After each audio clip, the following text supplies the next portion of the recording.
So I have ADHD, and I like knew that since I was in high school, but I didn't realize until the pandemic how much that was actually affecting my work, because it was at the office with everybody else pretending like everybody else. We're supposed to just come in and be like, hey, how are you? Fine. And then suddenly being at home, I was like, what do I do? Problems I didn't realize were sort of masked by going to the office. And it's like I've never even like paid attention to that, because at the office, I didn't have to see it. If you have a limited ability to be able to solve problems, or even see someone's trying to solve those problems, that's going to lead to you to burn out. There's got to be better education on it. And I think getting honest about it, because it is difficult to be honest about. It's one of those things where you don't want to raise the red flag and then put the spotlight on yourself. But at the same time, it's so rampant that I feel like we just need to understand it better. For leadership too, like how do you help people when you're struggling? The more leaders themselves care about learning and kind of share what they're learning, I think that's probably the best way to do it.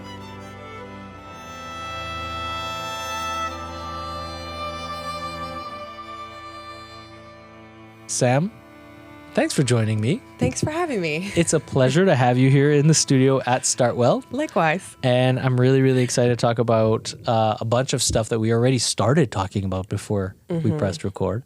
I think a bunch of stuff is a good summary. A bunch of stuff. We were talking about leadership.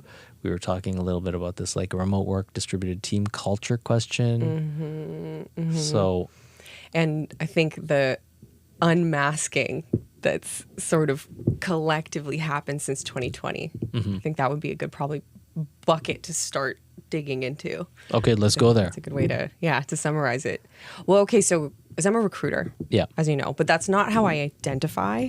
Like I'm a human who that happens to be my deal at the moment, but it's not really how I sort of see myself. What I mean is I feel like when people find out that I'm a recruiter, they'll ask me questions that aren't necessarily my primary concern, like about the market and about like very kind of business oriented questions, but I'm interested more in the people side. So what I've observed since 2020 that's kind of like fascinated me since then was the fact that as soon as we moved home, it's like we all lost that ability to compartmentalize. So in terms of work-life balance. Like problems that people were ignoring for sometimes decades, now they're in the same space with those problems. If that's like spousal issues, like trouble with the organizing the home, like all kinds of stuff that maybe, they've never looked at are suddenly front and center. So suddenly like the landscape of my work changed a lot because, recruiting by nature, you're working with so many different types of people. You're with hiring managers and like directors and candidates, but none of those people often were kind of like prepared to suddenly be at home sitting with themselves. And there was this shift almost right away where I noticed, when I was in a meeting with like a hiring manager, we're not just talking about like the candidates anymore. It's like, oh, my kid's in the background. Oh, there's this. Like, it was so much harder for them to kind of hide what was going on. And so I started learning more about people, and it was kind of like, we don't know how to do this. Like, we don't know how to be people at work. We know how to be people who work. Right. But that's totally different than like bringing your whole self. And then that started me on this whole path, which I'm sure we'll start to kind of like unravel in this conversation. Yeah, but like that of course. was the foundation for it, where I was like, this is all new to us and we're flailing, but we're not telling anybody that we're flailing. I think now we're getting to that point, but I think it's also taken a long time for people to kind of be okay admitting that they're struggling. Well, because isn't that the case that like corporate culture, no matter what your corporation is, as long as you're more than, it's not even about headcount from what I've seen, but there's this assumption in corporate reality in North America, especially here in Canada, that work and life are balanced between 9 to 5. There's this kind of like, you live your life when you can live your life, but you're not living your life when you're at work. Yeah. So I think there's one, to paint the context of the pre-pandemic work kind of scenario that maybe you're alluding to, is that I think when people were hanging out in the office, they had their office self and their office identity, which is a little messed up, because we hope to be ourselves. That's the ultimate goal in life, right? To just be at peace with yourself. Yeah. And then exist happily in the world. Yeah. And have nothing trouble you. So I think, to be at home, I think also, there were a lot of frustrations that people didn't necessarily know how to channel or voice to do with having us a kind of a lack of connection, sense of opportunity, ability to even trust. And I know this sounds a little weird, but maybe even trust their employment. I don't think that sounds weird at all. Okay. Yeah, I think that makes a lot of sense, where I think we didn't have space, I feel like, before 2020. And what by we, I mean like the kind of tech collective, I guess, of like corporate, tech. There was no space to even kind of consider that, like how much safety sort of factors into your ability to do your job, right. and to function as a human, right? So for myself, like so I have ADHD, and I knew that since I was in high school, but I didn't realize until the pandemic how much that was actually affecting my work too. That's interesting. So for quite a number of years, you didn't expect it to be a hindrance to how you could focus when you needed to. Yeah, because it was at the office with everybody else pretending like everybody else, and it really did feel that way, where it's sort of like, okay, I'm playing my work role, but I didn't have the space to sort of look at my life as a whole. And then suddenly being at home, when that context changed, where it's like I don't have my routine of like hamster wheel of like being at my desk and it's like I was like, what do I do? Like my day is completely changed, and it's like problems I didn't realize were sort of masked by going to the office. I'm like, I don't know how to manage my whole life as one thing. Like I've got, things that I'm now sitting in a home that I actually don't really know how to manage because I don't have routines for it. And it's like I've never even like paid attention to that, because at the office I didn't have to see it. What's an example of a routine that you didn't manage beforehand? Okay, so I have a tendency to when I fall off hard. Okay. So if like lose focus? Like it's, there's a misconception with ADHD that it's the inability to focus. It's more like it's difficult to manage multiple things at once. It's difficult to focus on things that aren't engaging at once. Okay. So for me, and it's, it's different for everybody, for how it manifests for me is like, if it's hard to be giving a lot of my energy to work at the same time as home management, at the same time as hobbies, at the same time as socializing. And prior to the pandemic, I would just say yes to things. So I'd, go out and see people. I'd kind of not clean up for a little bit but I didn't have to see it because it wasn't there. And then all of a sudden it was like all of the busyness stopped. And I was like, wait a minute, something feels better about this.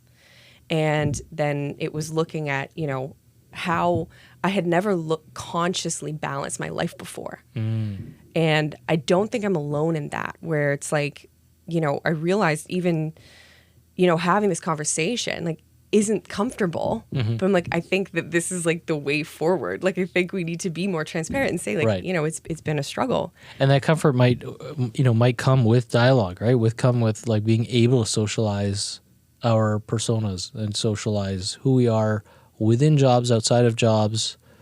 And also there's something interesting here, I think, which is to do with the choice that employees make to join companies. Funnily enough, in so far in this series, in the Gathering podcast series, we haven't really talked about the idea, especially with talent management, talent attraction people, HR people, recruiters, that yes, okay, so it's great, a company wants to employ you, right? But then also the contract is a two-way street. Like, you want to join this team, you have your own expectations, assumptions about how working with that company will feel, benefit you in various ways.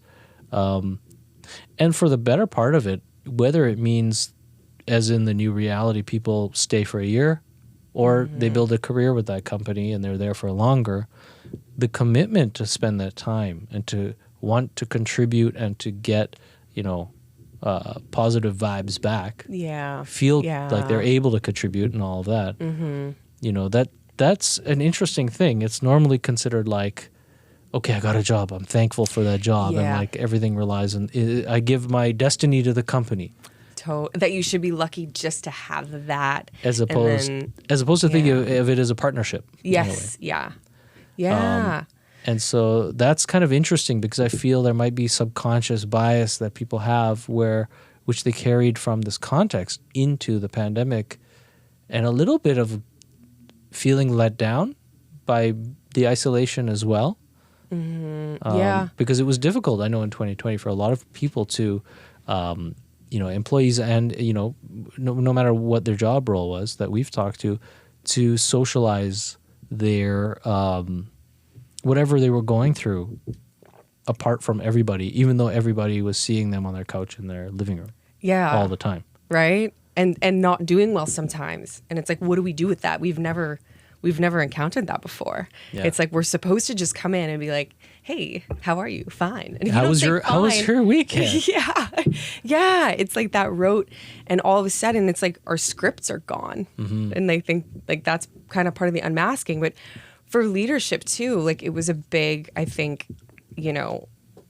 how do you help people when you're struggling? And I think that's been a big thing that I've noticed too for people teams where, there's just been burnout has been so rampant, and when it's ignored, it's like it's not going away. It's like it's kind of an endemic, and it's like, if we don't know how to deal with that, but don't admit that we don't know how to deal with it, we're just kind of exacerbating the problem. Like, so I've seen, I've worked with a lot of people like since 2020 that and the thing is like, I don't know if I noticed burnout before. I don't know if it's new and it's just worse, or I just wasn't aware of what it looked like.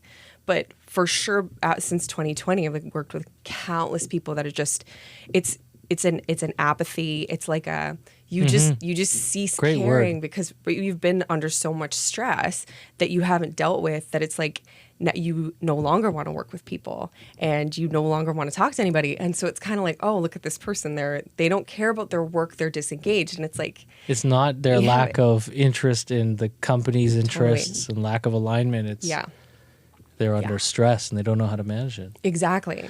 It's an interesting thing because, like, how does a company take on, I guess this is a question for you. What have you discovered, if anything, that lie in the abilities of an organization to be more proactive if possible, or otherwise be more just cognizant of the possibility of this kind of burnout and being able to mitigate it? Because it's a mixture now of so many factors that cause and contribute this burnout. It's the lifestyle factor, but being impeded perhaps by responsibilities of workplace thrust into the home.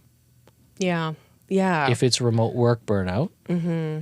So I think there is a responsibility for organizations there to kind of keep an eye on things, and then, what's within their template to be able to manage this, do you think? Yeah, that's a really good question. I think like that's something that I think a lot about and have sort of more, I would say more follow-up questions than definitive answers for. But like one of the things I think what not to do is I think if burnout's handled as a performance issue, then we're missing a huge part of it. Yeah. Because it's going to compound it. It shows a fundamental misunderstanding of what burnout actually is, which is often, I think there's been a misconception with that too, where it's like overwork leads to burnout, which it does, but I think this is a different type where it's like it generally kind of shows up post-pandemic as like seeing issues that you don't see resolution for. And it doesn't even mean that issues have to be like, and they could be systemic, they could be whatever. Like especially with very process oriented kind of jobs, it's like if you have a limited ability to be able to solve problems or even see someone's trying to solve those problems, that's going to lead to you to burn out. Right. And it's because it's an exhaustion, and it's like if we're putting people on performance plans or looking at that as like not caring about the business and this and that, if we handle it from a business perspective, we're losing. And I feel like, especially when, we talk a lot about recruiting, diverse people, and that already, I feel like if you're, part of a diverse population that could be, gay or neurodivergent or like racialized, anything that's, not necessarily like the majority, that, well, then you're coming at a higher risk of burnout. But I've never heard of anybody talk about that. So it's sort of like we're attracting without what do we do to support burnout? Like, so I think there's two issues there. There's this like diversity hire question, whether it's like a corporate social responsibility mandate, under the rug, like right. Covert op, or and which then, like hopefully is coupled with caring. But it's exactly. do you know what I mean? But I think, so that's one issue. That's maybe how it kind of evolves or is manifest. But I feel like there's this underlying thing that we keep talking about with guests on this series, which is culture. And the question of how companies celebrate, well, first design or otherwise see in their people a culture emerge, and then celebrate it to the point of being able to uphold it and nourish it. Mm-hmm. And if diversity is one of their cultural values, diversity needs to be seen as something ubiquitous. And then they have the ability, an organization should have the ability to kind of, welcome and celebrate all people. That's it. It's doing that makes it supports everybody. Yeah. That's the thing. So it's like, okay, if there's a higher burnout risk and, just if you're a member of a diverse population, it's like that those aren't the only people who burn out. Like everybody burns out. But it's like if we're thinking about it in that context, then it just makes sense. Because I don't know, I feel like, is there a way we could identify people, for example, for burnout risk as they're joining? Mm-hmm. And could we That's an interesting give one. them tools to, right? Because it happens a lot, especially with the Great Resignation, where so many people were switching, in the last 2 years. It's like this creates a weird culture where there's not a lot of people with a ton of experience in their roles of the company. So it's like new hires have replaced people that may have had longer standing tenures. We talked with someone recently about this question. I think it was Reza from Wave, financial company. But we were talking about this idea of knowledge basing, for a company. So absolutely, this is a big question. Like a lot of companies, even today, they haven't learned necessarily through the churn that they've witnessed in the last couple of years. But as you lose people, you're losing knowledge. And like one side of that is you want to own and database your knowledge. But the other thing is that training people for a job doesn't necessarily mean handing them a handbook. Yeah. So yes. Yeah. There's this question, and it's an open-ended question. I don't know. It's the question you raised of like, how do we kind of assess burnout pre-hire? Mm-hmm. But then there's a weird thing of you don't want to bias your hiring decision by saying, Jim's burnt out. Sorry, Jim. Totally. And unless you can help thing. Jim, right? That's so you don't want to exactly. You don't want to look for it unless it's something within your abilities to help solve.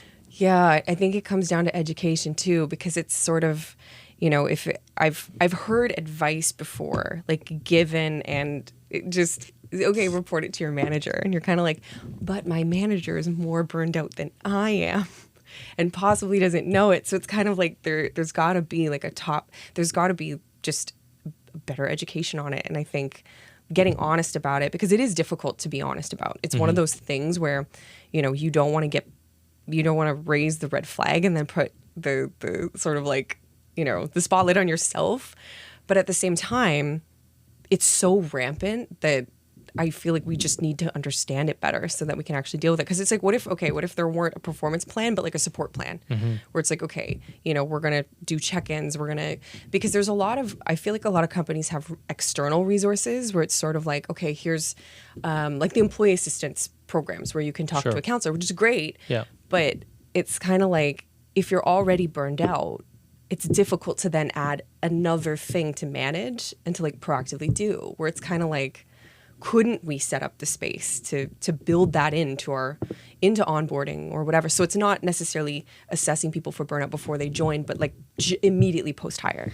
What do you think about how companies can assess the fit of their employees with their roles and their expectations in figuring this burnout thing? Like for example, like if there's maybe a mismatch between what they're doing and what they would maybe prefer to do, kind of internal mobility type of stuff. Yeah. Yeah, I think that's a tough one because it's case by case, but I think like the better opportunity there is for internal mobility, that can definitely help. Where that's a tough one too, though, because, you know, sometimes people are coming out of a role. I've had this experience. So in one of my first, one of my formative like work experiences in the games industry, I was in like a user research context, and I was on a very small team. My kind of counterpart was very analytical, and I was doing more of the social side. So basically we needed like we needed to grow a database of people who could test games.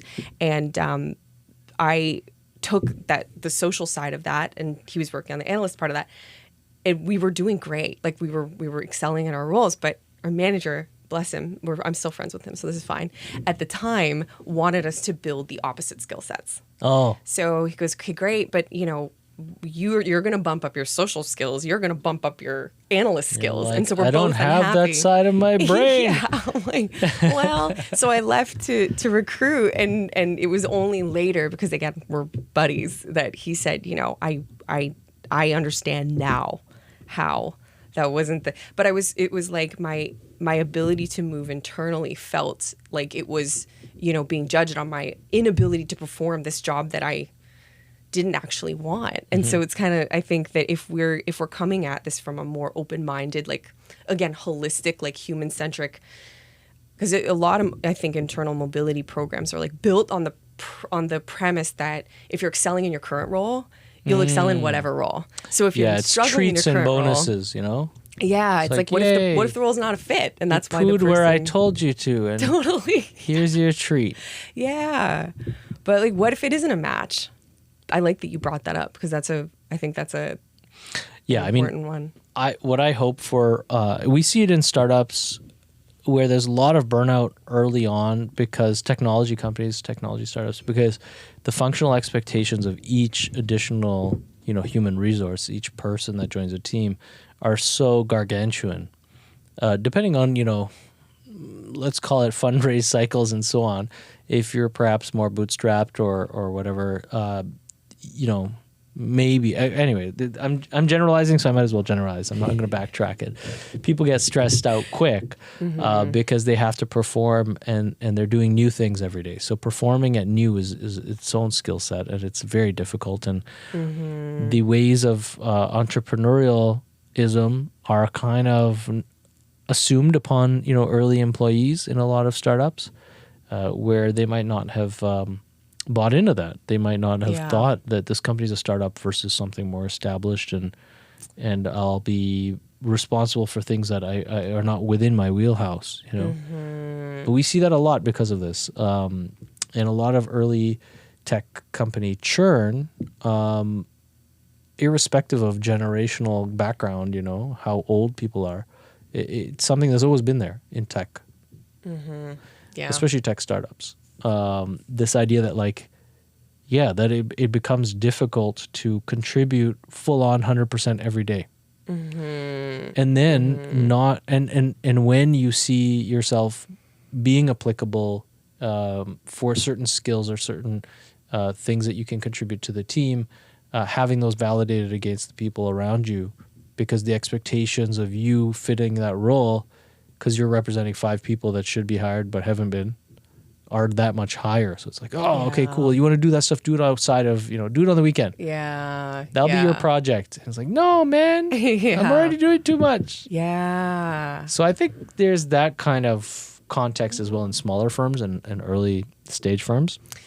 I think especially when there's that pressure to perform, right? Because it's like when you're working on like a product or a service or whatever that you're trying to prove its value, it's like that, you know, you've got that sort of like, you know, pressure to look like you're maybe, I'm spitballing, by the way. Sure. I've never started a startup, but I feel like there would be pressure to sort of, you know, prove the worth of you know, the viability of it. So there's a dissonance, because you know, you don't want to necessarily admit if you're stressed or. No, and it's true. And look, that's a startup thing. There's a lot of pitfalls of kind of startups and tech startups, and a lot of them on funding track do fall into this. You're right to spitball in that direction, because what happens is, and I was just talking to a financier yesterday about this, but it's interesting that for a lot of early stage companies that raise capital, that becomes almost like the number one goal for the founding team. Is raising the capital? Keep raising. Yeah. And that, I mean, that's almost a full-time job. So they're typically those funders that are preoccupied with fundraises and who are not taking a bootstrapped approach or are not thinking about business fundamentals from day one, or revenue, relationships with customers. They're not thinking about relationships in general. And normally they don't put people in place to replace themselves right in the beginning for supporting, the teams as leaders. Yeah. So there's always kind of a corrosive culture emerging in a lot of early stage tech until they get the validation of a certain, client win or funding round, and then they can bump up their staff count. And then who's orchestrating all of this? There's always problems.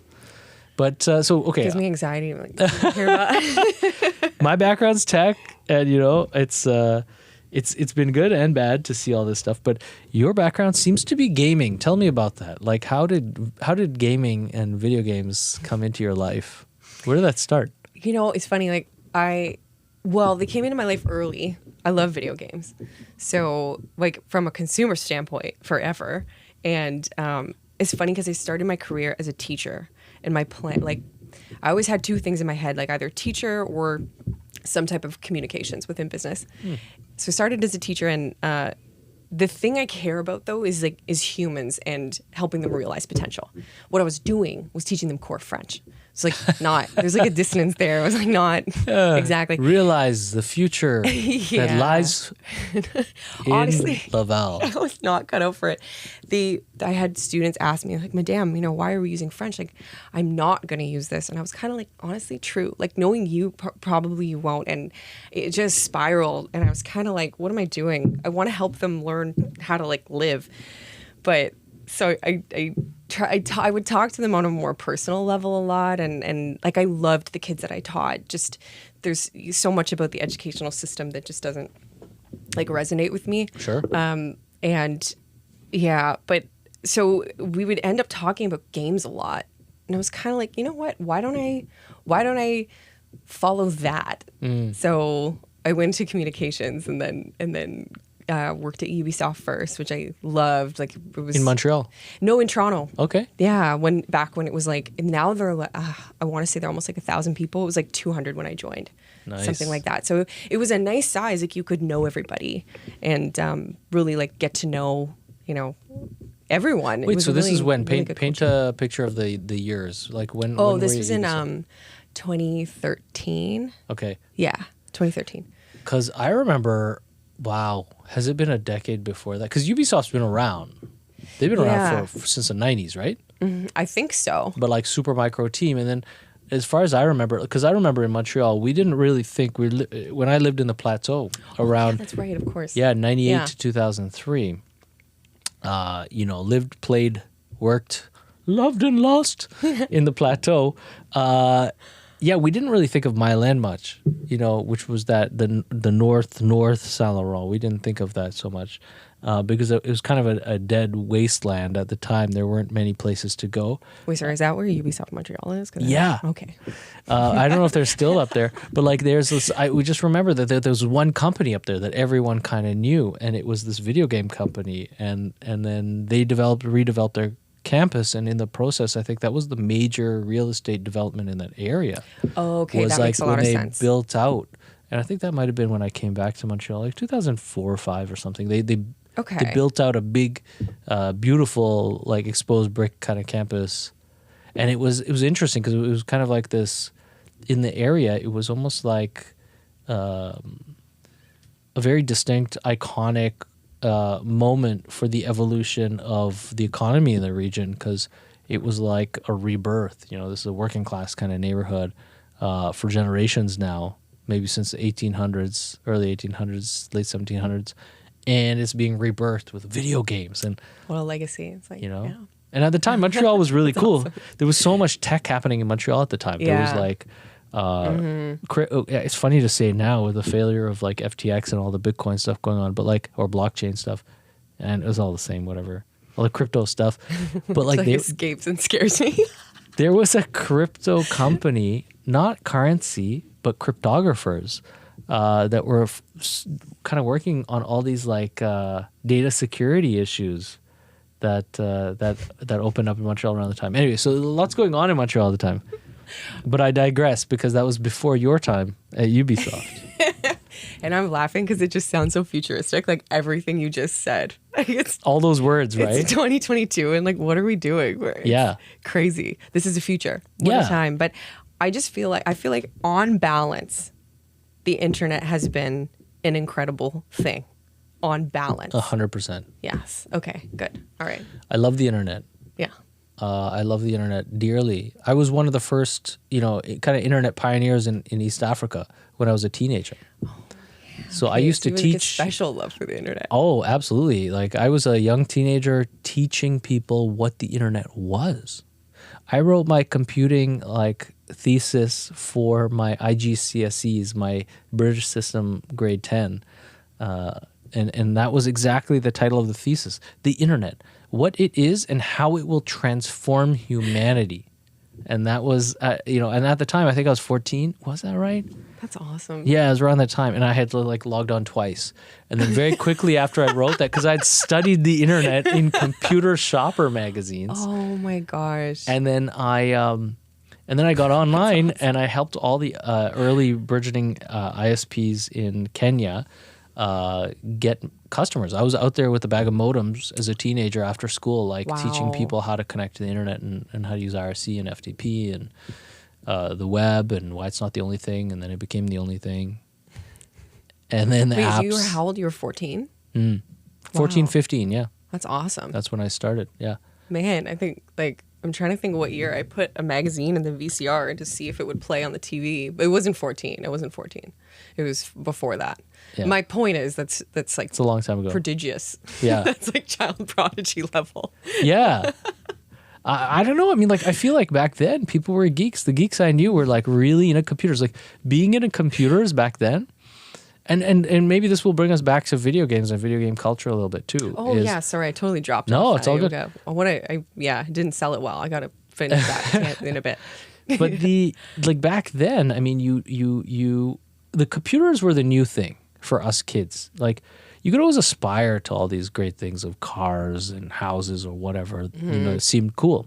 This was a time when there was a show called Lifestyles of the Rich and Famous with a guy named Robin Leach, and he would, once a week show us the lives of these Malibu millionaires, and we'd think, wow. But that wasn't within our reach. What was within our reach was knowledge. And so all the smart kids in school were really into computers, and it wasn't for me, at least in Kenya, it wasn't something that was at odds with jocks. There was no jock versus nerd war. But computers also were very special to us, and this is where I know Ubisoft from. They were very special to us because they enabled us to think, learn, eventually then communicate with the internet, with other people through the internet, and create. I was going to say create. I'm so happy you said that. Yeah. The web pages, everything, building computer. Sorry, go ahead. Even before first. That, yeah. I am still amazed at age 42 in 2002 to print a page that was on my screen and take that information with me in my hand wherever I want and show it to people. Yeah. I'm still amazed by that. But people take it for granted. People don't even have printers. They're like, why do I need a printer? That's so funny. Yeah, I have a printer, and I still feel pretty good about it. Props. No, honestly, yeah. There we go. My sister-in-law was just telling me about how because they got my wife's family got a computer pretty early, so very nice for them. And I had to wait a while, but that's okay. That's okay. Yeah. And she would bring in printed pictures, and her teacher would react like she was some kind of wizard. Yeah. How did you make that? Wow. Before the internet, we had a fax machine, and we used to communicate with our cousins back in Canada by sending them funny faxes that we would design by printing things and making collage ransom messages. notes. Exactly. That's exactly what it looked like. And then the internet just changed everything. But yeah, somewhere in the mix there, one of the games that I discovered when we got our first color computer, it was I believe it was a 486 SX made by Commodore, which is weird because it was a PC, but it was a game designed by Ubisoft, and it was this sci-fi thing with like aliens that looked like slugs, and it was a 2D, not quite shoot 'em up. I don't even know what it was. No, I can't. It's definitely one of their early games. I wish I would love to know. But so video gaming for me was actually the first console I ever had in a way was a computer, right? And then it was like Me too, actually. I begged my dad for a Sega Game Gear when that came out, and the Game Gear, you know, Did he? oh yeah, he bought it for me, and he was awesome about it. He totally bought it, and I won up my cousin who had, you know, his Game Boy. I was like, I got color. Sonic, so fast, so awesome. And then I plugged it in when we moved to Kenya, and I didn't realize the difference between 110 and 220 or 240 volts, and it fried the whole Game Gear. Oh no. But I revived it somehow. I got it fixed, and then I traded it with someone for a Super Nintendo. That's awesome. And then that was the first like real multiplayer console that I had. Yeah. And that was a really exciting one. And then I stuck with that. I actually never got anything after a Super Nintendo. But in some ways you didn't have to. I mean, you know, like it's great. The thing is though, like those games were so punishing, and like now, so I play this like on the Switch, there's like they have the library of like Super Nintendo games, but you can rewind now. What? You can rewind. You can redo your move? If you die. Yeah, you just rewind it. Oh no. Yeah. So, that shouldn't happen. I mean, I like it. Yeah, I could see like my daughter, it's like when we watch something on Netflix and she's going back and back and back to the same point, and I'm like, do you know how that used to kill our VHS tapes? And like, yeah, be careful. We couldn't do that back in the day. It's pretty so cool. Funny. Yeah. It's pretty cool, but it is okay, so wait, let's take it back to your career. Oh yes, right. Ubisoft. And then? And how long were you there for? It feels like a long time because it was such a formative like time in my career, but I think it was like a year and a half, maybe 2 years. Felt like a long time, but it was honestly, I loved it, and I still have friendships to this day from that time. It was a beautiful time. Nice. But then, and I've done a bunch of things like hopping around, because basically like the way that, because I've performed different roles. So like sometimes recruiting, I've done like production, I've done like different functions, like usually within games, because I'm interested in what, you know, what happens kind of behind the scenes. So it's given me a good like perspective on how games are made, which is like crazy and, you know, sometimes scary. And you're like, what? Because there's so much that goes into it. Yeah. And there are so many people that have just this like level of understanding of something extremely niche, and then they all come together to make something. It's wild times. But doing everything I've done has given me that, you know, a good perspective on it. But I basically just evaluate my next move on where I see a need. So it's kind of like what problems can I solve, and like what skills can I gain doing that. So it's kind of so I've been kind of all over the place. Spent the longest at Rockstar before coming to Unity. But what's Rockstar known for? Grand Theft Auto. Grand Theft Auto, right? Yeah, right. I was there when we were shipping Red Dead 2. I don't, man, honestly, you stopped at Super Nintendo. I haven't learned this stuff, you know. I'm afraid of this stuff. I'm afraid of modern video games because they will eat my life. Like, it's all I would want to do. That's fair. I could see that. Like, if we, it requires, I love games, but there's definitely like things that I'll stay away from for that reason.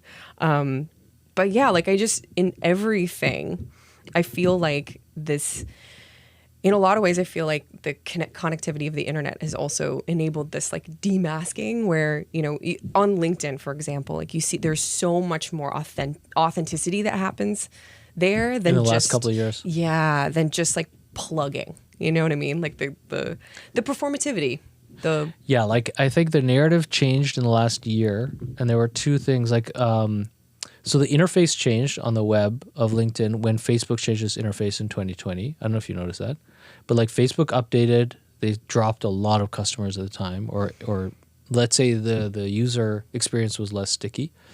And then with the old kind of river of news format that LinkedIn adopted from Facebook, and then their experiments now into video, native video support and all that stuff, native media handling in different formats, suddenly with everyone at home, looking for a replacement social network, I found LinkedIn kind of blew up in a way. Interaction is way up on LinkedIn. There's no trends because like everyone has a weird schedule now. But yeah, people want to post representing their company, but not to represent their company, which I don't know. What do you think? Is it an opportunity for companies to embrace? I think it should be.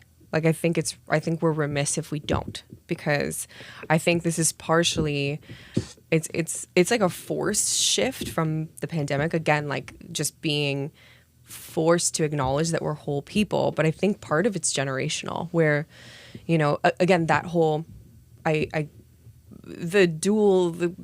kind of contract with a company where, you know, you're agreeing to a partnership, really. And I think that, you know, all of this kind of generational warfare of you know, Gen Zs and millennials, whatever, being lazy, and it's just it to me shows the misunderstanding of the fact that, so if you've, okay, for example, sorry, I'm all over the place, but let me do an example. Go with it. Yeah. So if you've got a leader that had to kind of bootstrap their way, or like schmooze their way up to the top and like really kind of grind for promotions and all that kind of stuff, and then you're seeing this generation come in that has expectations of being able to be their whole self at work and to have, you know, psychological safety and things that you were never you didn't have space for, like that didn't exist. I can see how there would be a divide there, where it's kind of like, it's not that you want to block them from doing those things, it's that you don't even understand what they're asking for. And I feel like it's the same with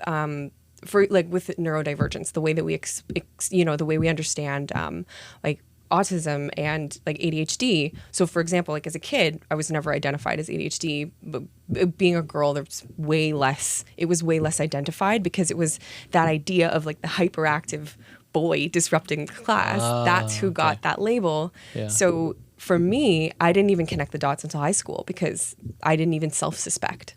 But I feel like this generation is so much more, there's so much more research that's come out. There's so much more, I feel like the human experience is like a swimming pool size, and then what we knew in the 90s, let's say, was like a shot glass, and then now maybe we're up to like a teacup, right? Or like, do you know what I mean? Right, it's like, yeah. And it seems like not a lot, but that's life-changing. Like that's a life-changing difference if you know something about yourself now that you didn't. And I feel like an entire generations are coming up like with this knowledge just embedded. So it's like, what do you mean you don't understand what to do about burnout and these things? I feel like these are things that will, if we make the right moves, come to the forefront. And I think it'll happen partially naturally, just as, you know, younger generations move up. What do you think? Yeah, and take leadership positions and so on. Yeah, exactly. What do you think about the dichotomy, if it exists, between corporate interfacing in pop culture and mass dialogue versus the new window that everyone has, especially if they're young and hyper-connected to the world? Like, the way I've been thinking about it is this, going back to the beginning of the conversation where we were talking about kind of work-life balance and employee realities. If you're in your 20s and you're an employee, you know, first, second, third job, whatever it is, because they happen quick. But let's say that your time online is spent on, you know, maybe 5 or 10 times or 20 times as many sources of information, whether they're validated or not, it doesn't matter. But people are jumping in and out of content and swimming far and wide in content as well, in the sense of topics that, you know, may not be easily accessible to other people because the algorithm didn't even feed that topic to them and stuff like that. So the kind of like, let's call it digital dexterity of sourcing information and also consuming, right? And also consuming information, because now as algorithms feed people content and it's less search-based, and the search is even driven by a profile rather than, you know, just looking at the index. I feel like leaders within organizations and organizations as a whole often cases find themselves at odds with that contextual relevance. So dialogue becomes even more important between coworkers of all different hierarchical kind of stature. Yeah. To get on the same page about who you are in order to understand how you do what you do. Leave aside measuring your performance or figuring out what your internal mobility is. Yeah. But that's a difficult thing because I think organizations almost need to almost sponsor, it seems like, see, I guess where I'm going with this is thinking of an organization as an educator. This came up recently in a discussion I had where, we were talking, I forget who it was talking about if you're in your 20s, you've come out of university, you're a fresh mind still, you're young, you have hopefully less biases than someone in their 50s.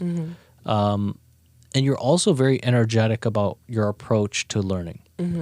So you want to learn, and the company becomes the continuity of the university campus for you. I know Google, maybe this is where this came from.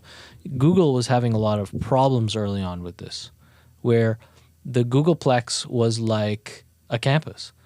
And people were smoking weed and riding skateboards, and it was like, yeah, I got a job at Google. It was like, and that's became sardinized in like Silicon Valley, the show and stuff like that. Right. But they kind of like evolved a little bit more corporate culture and controls, and like don't do illegal shit on campus. That's baseline. Right? Yeah, exactly. That's kind of it. And then a whole bunch of people were like, on the roof all day long, just smoking weed and barbecuing and not doing any work.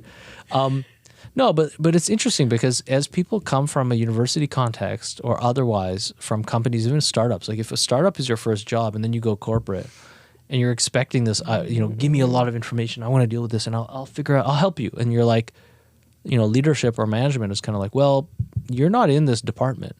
You're not in this team.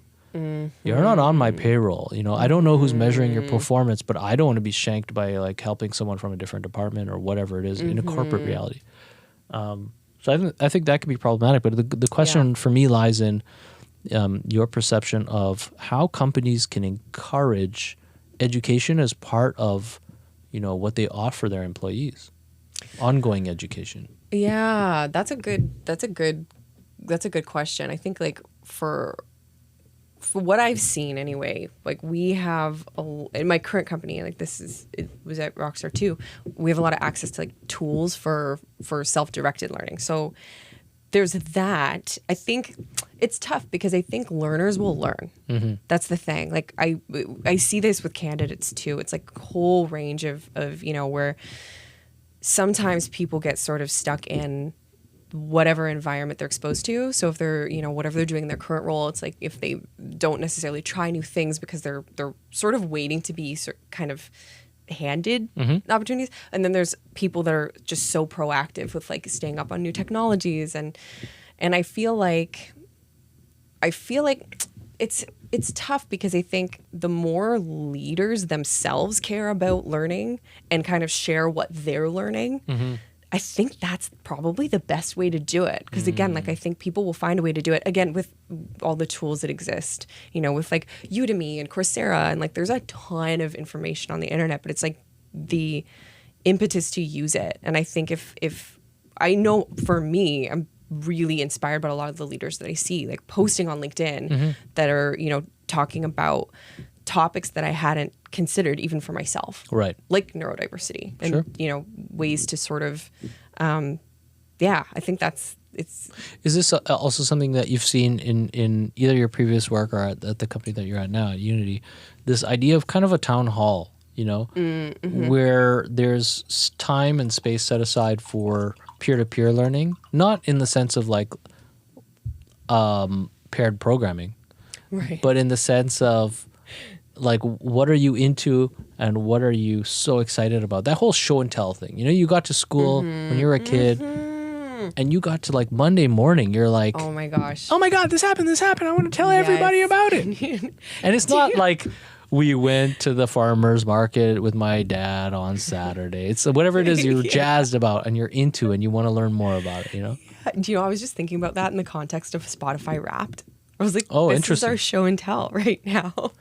Yeah, I don't get that. I don't get why everyone's so excited about Spotify Wrapped. Do you know why? Maybe why? I just really enjoy it. Why? Tell me why. Tell me why. There's a few reasons. One of them is mine doesn't have much to say. I'm left out. No, you know what? Are you sure that's true? It's true. Is it just like pathetic. white noise all the time? Yeah, or that's do you all not I listen to. Do you use Spotify? I rarely do. So there's not enough Okay. data for it to feed off of, to be Okay. honest. But I feel like it's it's a larger gripe I have with Spotify is that I love Spotify, but I hate Spotify. I like the flexibility of from a user standpoint. Like it's really easy to use and it works with all my devices and I can share my plan and all that great stuff. And there's an ever increasing wealth of content on it. But I really don't like it as a replacement for my catalog. I'm still stuck in the whole iTunes debate, man. Like I have a hard drive. Oh, gotcha. I have a hard drive of my tunes, and most of those tunes are no, not most of them. Half of them at best are on Spotify. Right. But okay, that makes sense. Right, but that whole idea of like your music on demand wherever you are, if you're not connected to the internet, at your fingertips, is just so tantalizing to me. Also, look, I'm a DJ, right? I mean, so that's part of it. Is I like the idea of like being able to remix my own stuff with my own tools. Oh, okay, yeah. I don't mean just performing, but I mean the idea of like making a playlist, having your content available to you, sending someone a file, like hey, check out this tune. And I don't mean send them a link that they then have to log into a proprietary program for, sign up for an account for to play, and in the process, the artist that you've just shared the music of doesn't get any money anyway. See, to me, like the whole management of that system, like I love Spotify for like the same reason, opposite perspective. I like not having to manage it anymore. That was like I didn't enjoy that part. There's just makes sense. It's just different perspectives. Yeah, that's totally it. I think like the why Wrapped appeals to me so much. It's the same as any like type of show. I just like seeing glimpses into people's. Like you can tell so much about somebody by music they listen to, but also like games that they play, and I just find it so interesting to get those little glimpses. And I think is that part of your hiring process too? Like, do you look for, that kind of larger profile of the candidates? I do. I think it's I think it's interesting. I think there's a huge piece missing if you're not kind of addressing who somebody is and like digging into that when you're talking to them, because it would also be so boring for me just personally where it's like I think we should care about like people as whole people, and I do, but again that's why I think it's quite case by case, right? It's like if you have a company where whether or not it's coming from top down, but people are making that effort and like kind of caring about where people are coming from, then it's a better landscape. I see it a lot with peers too, where it's like, and that's why I think it's partially generational, but I think that with the learning piece, just I think being a leader that continuously learns, and that's a big piece actually. I think that breaks that mold of like having to position yourself as an expert, because it's like trust is such an important component of leadership that's, I think, still not quite understood across the board. And a lot of that is just that transparency of like not pretending you know everything. And, it's one thing to say like, well, I don't know everything, but that's still a line. It's like you're still doing the script of like the manager you can trust, as opposed to, oh, I learned this thing. I learned, and actually talking about what you're learning and digging into it. Yeah, it's really interesting, right? Like someone asked me about this the other day. They were like, how do you stay engaged as a podcast interviewer? And for me, I'm like, I don't That's really. That's a good question. Oh, thank you. Well, let's see if there's an answer. I'd like to. I was going to say the answer for me is that it's about presence of mind, and an inquisitive nature, which you hope for from leaders in all organizations, regardless. So it goes back to your point of this like ever learner. It's so nourishing to have conversations with people that are outside of my everyday experience. Granted, my everyday experience is very diverse because we have like 500 people here that I don't know every day at StartWell. So in a sense, the business is a honeypot for me to meet people and have great dialogue, But I could see, and this is something we do help commercial clients with, is produce podcasts. And a lot of that is coaching leaders to be able to shed the pretense, to be able to open up on camera, on the mic, and just have dialogue. That's not about this hour in my calendar has to provide this function. And it's about kind of taking pause. And one of the new things that we're going to be doing through next year is actually meeting or facilitating a lot of these leaders using podcasting to uncover stories from within their organizations. So it's like... That's really cool. Yeah, and whether it's internal or publicly available, the idea of just, having that show and tell, be a one-on-one that also breaks a hierarchy. I love that. Kind of cool, right? Yeah, that's really cool. That's really cool. We had a fireside chat the other day, internal. Nice. And it was like a panel of female leaders, like very high up in it. But it was a really informally led, it was great. And it was kind of like, let's do like that. Let's lean into that, because I think, there's a way to do that where, there's an element of people still masking when they're doing it. I think it takes practice, right? And it's like... But was that purely online? Yeah, you mean was there an in-person component, you mean? Right. Yeah, it was completely virtual. Because I find that when there is, and this is also why we have our studio around the corner on Niagara, when there's a hybrid... different? Yeah. Yeah. When it's a hybrid event and you've got, even if it's 20 people in the audience and they're your peers... Yeah. There's that human element that you drop your guard and you just have a conversation a little bit more. But again, it depends on the moderator. And and when you're moderating on people in boxes on the screen. It's got to be tough. It's got to be so tough. Because there's no crosstalk also in most of the stuff. But talking on top of each other can actually help flow. Yeah, that's a huge struggle with virtual communication, I find, because you start talking and it you cut someone off, but it's such an unnatural, you're okay, your turn. Yeah, sorry. Oh, wait. Bizarre. Yeah, are you? Yeah. Yeah. And for the most part, I feel like, I've loved virtual at the same time, because again, people drop that pretense more easily when they're in their own space and they're comfortable. So they're not in the office. Again, that was something I noticed almost right away, where it's like, oh, this is a different conversation, and you can see their backgrounds and you can see things. It's like reminders that we're people.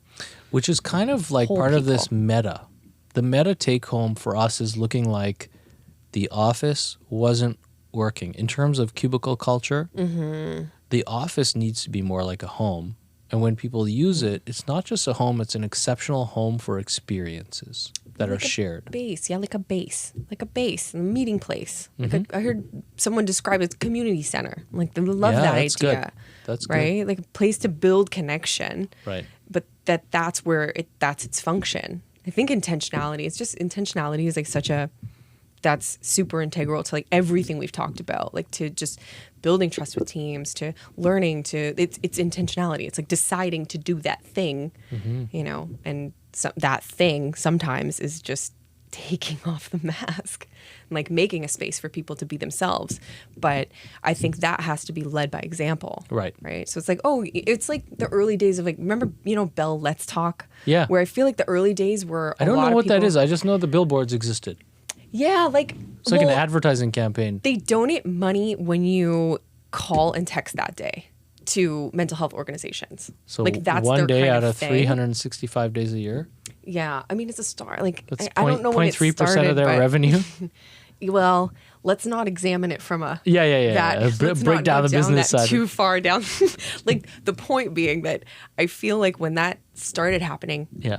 I noticed on social media a lot of people saying, if you're struggling, you can reach out to me. And I was that's not talking. Mm-hmm. That's an invitation for listening, which is good. But it's sort of if somebody's going to relate already to an experience because they sort of disclosed their own and said I've had experience with anxiety. I'm struggling with this. If we can do that in real time in a more comfortable way, leaders immediately are more accessible because you're not seeing them as the Wizard of Oz. Yeah. It's kind of this, again, it goes back to assumption. There's a lot of assumption around power politic that kind of is supported by everyone hiding behind screens. There's the good stuff to it, which is people are in their own comfortable space. But then there's that second guessing because communication's not synchronous. And so we see that synchronicity kind of like changing when people come here to StartWell and they're doing a team meeting. They might not have, some teams that meet here have never met before in person, right? Because they're like new hires. Yeah. Mm-hmm. And some of them do know each other and they're coming back and they really love just, it's something that's natural. People come together, and especially in a new context being here. And for some returning teams, it's something they look forward to once a month or once a week. So it's like a safe place for them to kind of like just be. Yeah. And the guard drops. Sometimes it takes an hour or 2 hours, but you see it dropping after the first few laughs, couple jokes. Everyone's feeling relaxed. Mm-hmm. And it's a beautiful thing to witness. That's awesome. It's pretty cool. And I think it's a way of the future. That's really cool. I do too. Because it's like you need that, again, intentional space to connect. But it's without that forced sort of, it's really the best of both worlds, I think. Like if in especially in tech where, there's a lot of, it creates spaces for people who work best more often isolated. Like if you're a developer, like, and you I can completely, head down but you also get that, interaction piece because you can't fully replace that with technology. And it's like, unless your team's super dispersed, but I feel like a lot of companies are doing good jobs of enabling people to be mobile enough to meet, like even if they're flying out. Yeah, totally. So. We're definitely seeing like there was a good adoption of this as the new wave working this year in Toronto, and especially with our customers, of course. Mm-hmm. And it looks like next year is going to be the actual awakening post-pandemic. Hopefully, come spring. I'm expecting a lot more of that want to like gather and to learn from each other and to, spend that time socializing. And companies are warming, which is heartening. Especially our customers, they're warming to the idea that socialization or socializing amongst their teams is not at odds with the bottom line. That's been conventional culture, right? It's like manager comes by the kitchen and is like looking at his watch. Okay, guys, coffee time's over. That's the problem with the office. That's the thing. And it's like, okay, this is your space to connect and solve problems and like be dynamic But yeah, like intentionality, trust too, right? It comes down to trust also, where it's like, okay, like you've hired people for a reason. It's like you don't have to monitor all of their time. Right. I think there's the sort of like rub that at least I'm noticing is like as we go into 2023, it's like there's a lot of old thinking that we still need to get rid of. It's like it's because I think for a long time it was the idea that, okay, going back to the office. And it's like nobody's under that pretense anymore, but it's like, okay, what does the new office look like? Mm-hmm. And it looks like this, right? Like it's dynamic and flexible, but that involves a level of trust. Right. And it's... So does Unity have a defined office?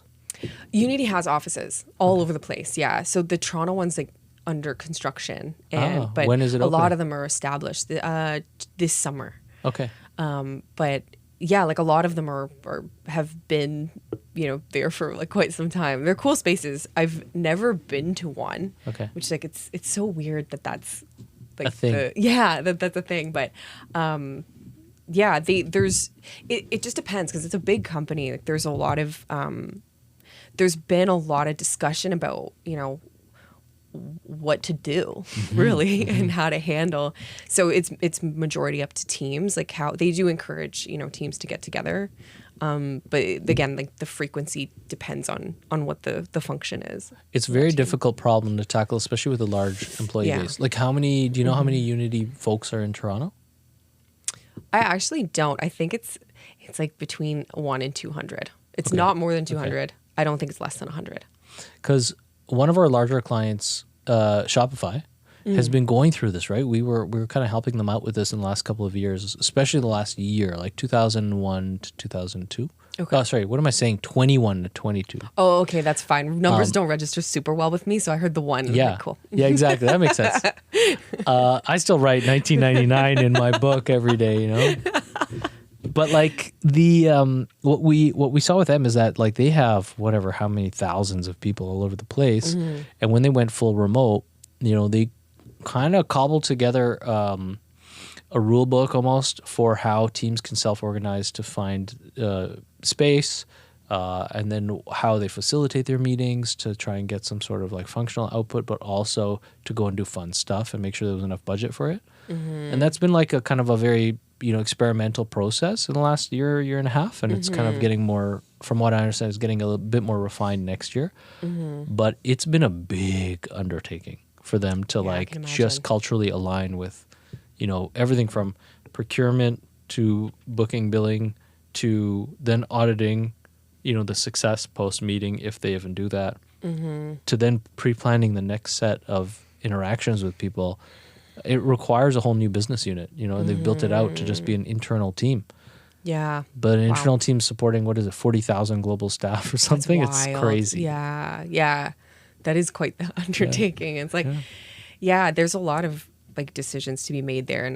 But I think like, again, it's one of those things where there's an opportunity to better understand like humans in general, because I've heard a lot of cases for, basically like supporting the choice. Like I think it does come down to, teams and people making decisions about the way that they work. Cause there's definitely like again, like neurodivergence, for example, like for people on the spectrum who have like sensory sensitivities, it's like the office can be a real detriment. And then they're spending extra energy, it affects their work, it affects their life. And it's like, the ability to kind of select where you put your energy but then there's people who are, really need that human interaction who haven't had it. And it's kind of like, how do we balance? But I think that being open about the fact that, we're all houseplants that require certain conditions, but we're no two same houseplants. It's like it's a good metaphor. Need more light